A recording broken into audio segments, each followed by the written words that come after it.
Penyakit degeneratif itu ada banyak. Sebagai contoh yaitu hipertensi, penyakit jantung, diabetes mellitus ya. Dan penyebabnya itu tentu berkaitan dengan pola makan yang tidak baik. Pekerjaan spesialis gizi klinik itu biasanya sangat berkaitan dengan pasien-pasien yang pola makan yang kurang baik. Makanan harus ada karbohidratnya, kemudian harus ada proteinnya. Proteinnya itu adalah protein hewan dan juga protein nabati. Nama saya Dr. Gracia JMT Winaktu, Magister Sains, Spesialis Gizi Klinik. Jadi awalnya saya studi lanjut mengambil Magister Gizi Klinik dulu. Itu selama 4 tahun atau 8 semester. Nah, saat itu memang belum ada kolegium untuk spesialis gizi klinik. Jadi, saya mendapatkan penyetaraan sebagai spesialis gizi klinik. Dan di situ persyaratannya adalah pertama mengajar gizi, keduanya berpraktek di rumah sakit dan juga mengikuti berbagai macam seminar-seminar tentang gizi. Pekerjaan spesialis gizi klinik itu biasanya sangat berkaitan dengan pasien-pasien yang pola makan yang kurang baik. Ya, jadi sebagai contohnya misalnya obesitas atau kegemukan. Dari obesitas itu bisa menjadi misalnya diabetes mellitus, bisa menjadi hipertensi, bisa menjadi penyakit jantung.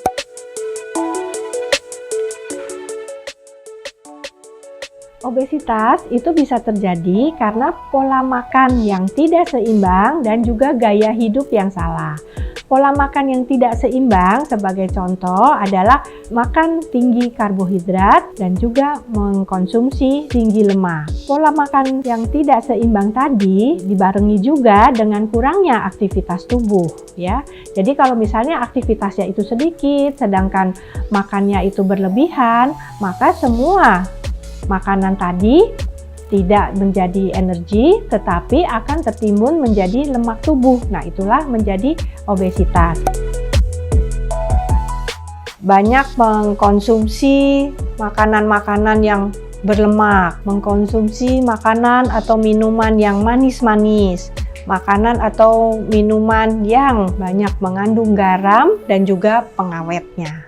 Kalau dulu mungkin dikenal sebagai 4 sehat, 5 sempurna, pola makan baik, kita sebut sebagai gizi seimbang sekarang. Nah, kalau gizi seimbang itu makanan harus ada karbohidratnya, kemudian harus ada proteinnya. Proteinnya itu adalah protein hewan dan juga protein nabati. Kemudian ada juga sayur-sayuran, buah-buahan, dan juga jangan lupa air putih. Penyakit degeneratif itu kalau menurut WHO itu suatu keadaan kesehatan di mana tubuh penderita itu mengalami penurunan fungsi jaringan dan fungsi organ. Contoh dari penyakit degeneratif itu ada banyak. Sebagai contoh yaitu hipertensi, penyakit jantung, diabetes mellitus ya. Dan penyebabnya itu tentu berkaitan dengan pola makan yang tidak baik ya. Kemudian juga pola makan yang tidak seimbang dan juga merokok dan juga mengkonsumsi alkohol yang sangat berlebihan. Tapi semua itu berkaitan dengan pola makan dari lahir sampai dengan dewasa. Diabetes mellitus kita singkat DM aja kali ya. Memang DM itu ada beberapa, tapi yang saya akan bahas mungkin tipe 1 dan tipe 2 saja. DM tipe 1 itu biasanya dialami oleh anak-anak. Nah, di sini terjadi kerusakan sel beta pankreas ya, di mana sel beta pankreasnya itu tidak bisa menghasilkan hormon insulin.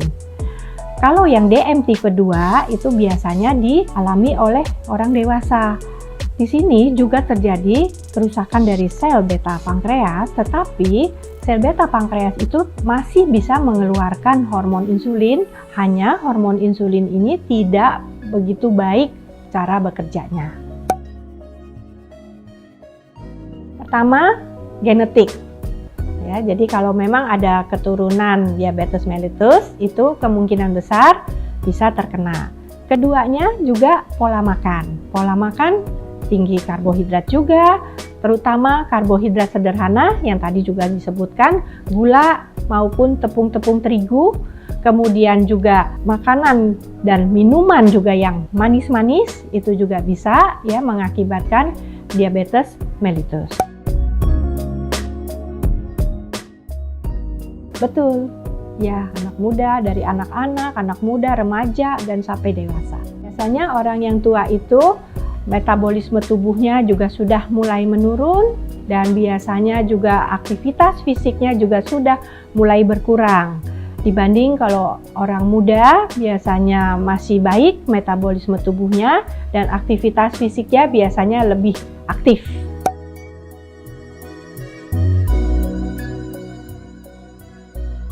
Yang menarik, ada 2 kandungan utama, yaitu ekstrak apel stem cell dan juga salmon ovary peptide.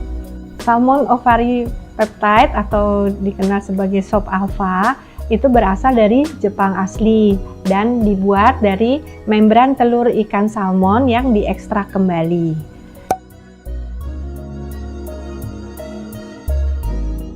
Sudah dibuktikan dan juga diuji klinis bahwa salmon ovary peptide ini bisa membantu mencegah dan juga membantu menyembuhkan penyakit-penyakit degeneratif. Di mana penyakit degeneratif itu adalah hipertensi, diabetes mellitus, penyakit jantung, dan juga obesitas. Salmon ovary peptide itu memang bisa membantu pertumbuhan dari IGF-1. IGF-1 itu adalah insulin growth factor.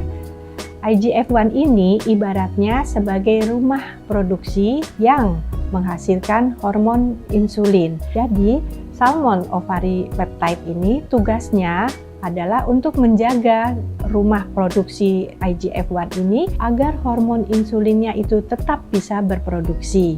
Di mana dengan bertambahnya usia, biasanya rumah produksi ini atau IGF-1 ini pasti sudah mulai terganggu.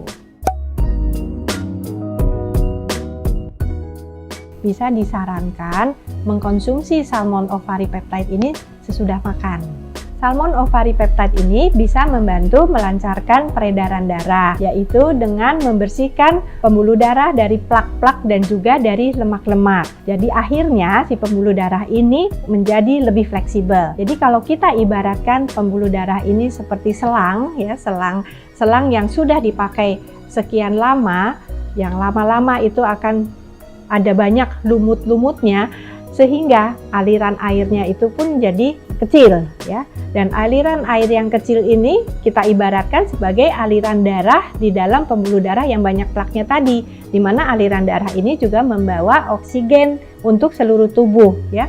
Kalau misalnya oksigennya kurang untuk seluruh tubuh, berarti organ tubuh juga akan kekurangan oksigen. Salmon ovary peptide ini bisa membersihkan plak-plak atau yang ada di dalam selang tadi, lumut-lumut tadi dibuang sehingga aliran airnya menjadi lancar. Di dalam pembuluh darah pun aliran darahnya menjadi lancar.